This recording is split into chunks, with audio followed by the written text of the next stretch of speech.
Hey, what's going on, SWAC fans? It is yours truly, TJ Jones, the host of the State of the SWAC podcast.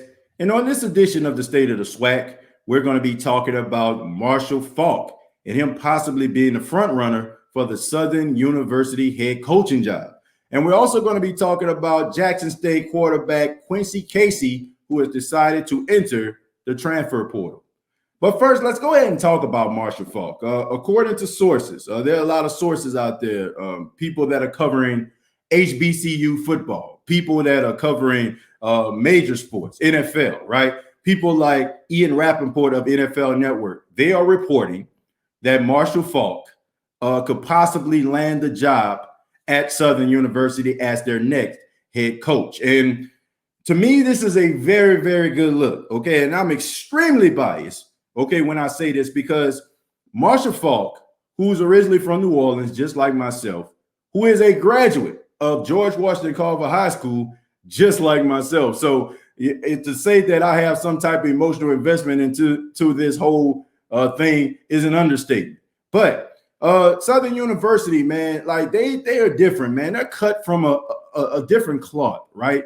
And I had opportunity to speak with ESPN commentator Jay Walker. He was on the State of the SWAC podcast, and we talked a little bit about the head coaching vacancy at Southern University. And I asked him, what would it take and what type of coach would fit at Southern University? And this is what he said. Southern is one of the most peculiar jobs in the country. It really is for HBC. I mean, they've got a great fan base, right? But they got the most finicky fan base I've ever seen. They fired Pete Richardson. They fired some good coaches before. So it's kind of with that there. It's like you have to have a thick skin there. You have to have thick skin. You have to respect the tradition and the Jaguar Nation, who travels a lot. They love their football team. They do great travel, so they have a right to have high expectations. I mean, it's always normally it's Jackson State and Southern leading the conference in attendance, and that's a high paying job too. I mean, that's a desirable job. It's desirable, but you have to understand what comes with it. It's different. You can't just you can't win the SWAC championship. You got to be Grambling. You got to be Grambling. I mean, that's just the way it is. So it's finicky, and whoever comes in is going to have to learn that. So as you can see, Jay Walker, and once again, shouts out to Jay Walker for being a guest on the State of the SWAC podcast. But I mean, he alluded to it. Like it takes a special guy to coach Southern University. And I think that Marshall Faulk is that guy. First off, you come in with instant credibility. Marshall Faulk, to me, on an NFL level, he's a Hall of Famer, but he also is a transcendent player. He's the person, to me, that changed the way that people look at the running back position in the National Football League, if you think about it. Now, there was a player back in the day that was doing it like he was doing it in the modern era, right? Roger Craig for the San Francisco 49ers with Bill Walsh, West Coast offense, catching the ball out of backfield, running in between the tackles. But Marshall Faulk made this type of running back very appealing. And we see this if you're a Saints fan, you see it with like people like Alvin Kamara. If you're a Vikings fan, you know what I'm saying, Dalvin Cook, like guys that can run between the tackle and catch like a wide receiver. This guy's a transcendent player. So with that being said, he comes in with instant credibility. He's a Hall of Famer. People recognize who he is. Not to mention, you know what I'm saying, like he understands the game of football. We've seen him talk and be able to dissect and do different things when he worked at the NFL Network. Now, some people may say, well, that doesn't make you a good head coach. And that is true. But I do think that there are certain traits and certain things that Marshall Faulk can actually bring to Southern University. For example, once again, I mentioned the credibility. When he goes into a recruit's home, coming from a place like Louisiana, he understands the language. He understands the lingo, the confidence, right? And if you're Marshall Faulk walking into a kid's living room, like that's the highlight of that kid's life at that particular time. And you're going to listen a little bit longer if you're a recruit. And you're going to probably start to buy in probably more than you would as another coach coming into your room, right? And it's not to a point where I don't feel like, Marshall Faulk can't build off what Coach Odom's left behind. It's not like Coach Odom left behind a train wreck. Most times when teams are looking for a head coach, they're looking because the other head coach, the previous head coach, didn't do a good job. But Coach Odoms decided to take on a new challenge. But he left behind a really good defense and a really good football team. You have an embarrassment of riches on the defensive side of the ball, especially when it comes to the linebackers and DNs, the people that are the pass rushers. I mean, the rotations that Coach Odoms had at Southern University is just absolutely unbelievable. And if you can convince those guys to stay, if you can convince those guys to come back, those that are still eligible, then I think that you will still have yourself a championship team. Make no mistake about it. A little slip up versus Arkansas Pine Bluff is the reason why Southern University isn't being talked about going to the SWAC championship game. They could easily have been playing against Alabama A&M. So Marshall Faulk coming in, you don't really have to worry about, too much damage control. You have the pipeline of Louisiana because you're actually from there and people relate to you. And then on top of that, the cachet that you have, the understanding that you have to have the thick skin, right? Understanding that you being a professional athlete. I mean, who gets criticized more than professional athletes? So he understands that. He understands that winning is all that matters.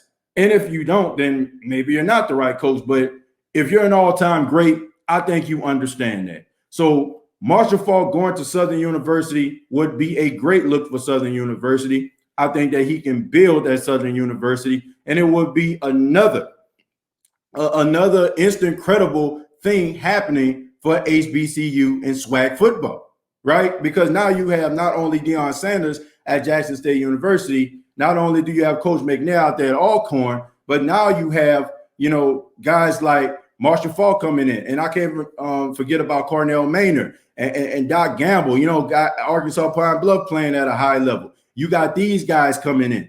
And who's to say that guys like Ed Reed might not show up, in a SWAC or HBCU? Who's to say that Ray Lewis might not show up in a SWAC or the HBCU? So this would be great to add Marshall Faulk to the group, okay? In Southern University, I think they would be extremely proud because as a former Culver Ram, graduated from the same school as Marshall Faulk, I know I'm proud, and I know that he would do a really good job and do it to the best of his ability. But if these rumors are true, I just want to say it would be a good look for Southern University, and congratulations to him. And I hope he knocks it out of the park, except when he plays Jackson State. I'm sorry, man. I know we call Rams and all, but hey, I bleed that blue and white. But but moving on. Speaking of blue and white, let's talk about quarterback Quincy Casey. Now, quarterback Quincy Casey, some of you probably seen him play in a nationally televised game versus Alabama A&M. They were on a losing end. But at the same time, Quincy Casey had a very formidable game. He threw for 4 touchdowns in the game, and he had some up and down series, but nevertheless, he played okay. But Quincy Casey has decided to enter his name into the transfer portal, and Quincy Casey also went to Twitter after he decided to make this decision, and he left a very heartfelt letter to the Tiger Nation, and he explained what made him come to this decision. And I'm going to read a little bit of it. Well, I'm just going to read what he actually said. It says, "I want to first thank God for making this whole journey possible. I honestly never thought that I would be writing this type of letter. After much thought, prayer, and talking to my family, I have decided to enter my name into the transfer portal. I have 4 years of eligibility and look forward to the next opportunity to truly compete and display my talents. I want to thank Coach Hendricks for giving me the opportunity to play for Jackson State and Coach Prime for the opportunity this year. I've learned so much. I love JSU and the relationships I built over the past 2 years. I wouldn't have traded those memories for anything. I will forever love the I love. This is so hard to do. Y'all truly have a special place in my heart, and I am grateful for everything, not only JSU, but the city of Jackson for pouring into a young man from Memphis." And that's coming from Quincy Casey. You can tell, it was very hard for Quincy Casey to come up with this decision.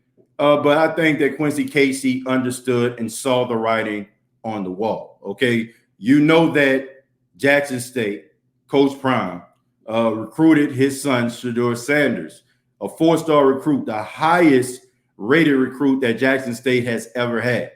And you know that he's not going to pull his son away from Florida Atlantic, right? And for him to come to sit on a bench, hold a clipboard, hold the headphones, okay? You know what I'm saying? And hold some Gatorade in his hand and drink periodically. That's not what it was going to go down.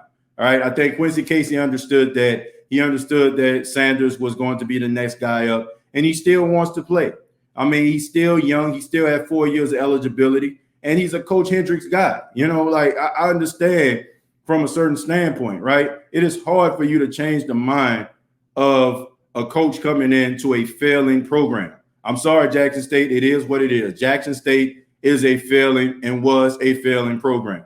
That's the reason why Coach Prime got this opportunity to coach Jackson State. So when a coach comes into a failing program, he looks around, he wants to instill his philosophies, his thoughts, his style, his players. And if you're not just a unbelievable player, a player that he feels like he can't live without, he's going to live without you. And we've seen Coach Prime in his press conferences give some very tough love. I mean, a lot of tough love that a lot of people like myself and other people that follow HBCU football kind of criticize, right? Feel like, you're killing these kids' confidence. But at the same time, Coach Prime is not here to hold your hand. Coach Prime is here to build a program, and he's trying to put the best guys in place to do it. And he feels like his son is one of those guys that can help build the tradition, a winning tradition at Jackson State, something they didn't have in a very long time since Coach Rick Commager was there. So I understand his thought pattern. I understand that he wants to go play at a school. And Quincy Casey is not a bad quarterback. He is really good. He does some things really well. He's a really good decision maker. I like his instincts. He still needs to work on his footwork a little bit, in my opinion. But I think that he has the confidence that you need at the quarterback position. I think he believes in himself. I think that when he walks on the field, he feels like he's the best quarterback on the field, despite who's on the other side of the football. I like that. I think teams can buy into that. I think coaches can build on that. So I don't know where he might go. It would be crazy if he ends up going to Tennessee State and Eddie George is his coach and he goes to the Southern Heritage Classic going up against Coach Prime and the Jackson State Tigers. That would be something. But wherever he goes, I think that he will find some success. I think that he will beat out whoever, because I like his confidence. I like this kid a lot. And, I only seen him in a small sample size. I seen him in a few games that he came in doing spot duty, and I also seen him in a full body of work against Alabama A&M. I thought he did some good things, as well as some things he needed to work on. But I wish him all the best. Good luck to you, brother. You deserve to go out there and show the world what you actually have.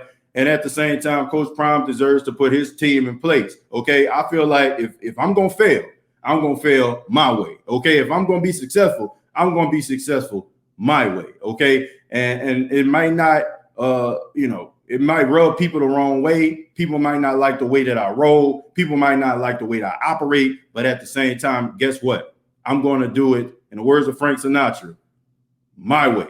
Or was it Dean Martin? Anyway, whoever it was, they did it their way. But thank you all so much for checking out the State of the SWAC podcast. And I would love to hear from you. Okay. What do you think about Marshall Faulk becoming the next head coach of Southern University? What do you think about that? And what do you think about Quincy Casey entering the transfer portal? Comment down below, like, and share this video. This has been the State of the SWAC podcast. Please subscribe to the YouTube channel. YouTube.com, search The State of the SWAC podcast. Also, Facebook.com, search The State of the SWAC podcast. Previous episodes available on iTunes, Spotify, iHeartRadio, Anchor FM. Thank you all so much. And like always, all I got to say is, it's rough in the SWAC.